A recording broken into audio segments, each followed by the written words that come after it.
Let's proceed. It's page number 25. Defarge, who wished the conversation to end, took a large key out of his pocket. He was about to put it into the door when Mr. Lorry touched his arm. Now, Amtiphas wanted to get rid of Mr. Lorry, so he took out a large key out of his pocket to open the door. Mr. Lorry was shocked to see that Defarge has locked Dr. Manette. So he questioned him. Why do you keep the door locked?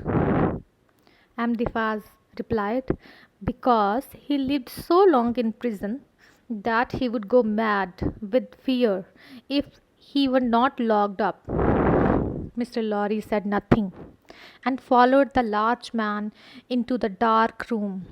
For a moment they saw nothing. Then at the back, next to the only window, they saw a white-haired figure sitting on a bench making shoes. Defarge was the first to speak to the bent figure. Good day. The man did not look up from his work. He just said good day. So Mr. Lorry said nothing and he followed the Defarge into a dark room.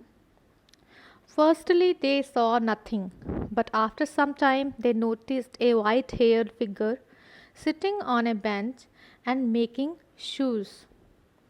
Amdiphas was the first among them who started conversation with Dr. Manette. He wished him good day. Dr. Manette replied him without looking at him. Dr. Manette, he became so weak that his voice seems to be coming from the underground. Good day. The man did not look up from his work.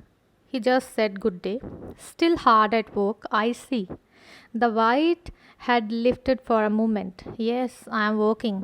The old man's voice had so lost its life that it was like a voice from the underground. Defarge went to the window. So, as I have said, that without even looking at them, Dr. Manette wished Defarge, but he became so weak because he was living in the prison from you can say last 18 years. So the voice was so low that it seems like that the voice was coming from some far away source.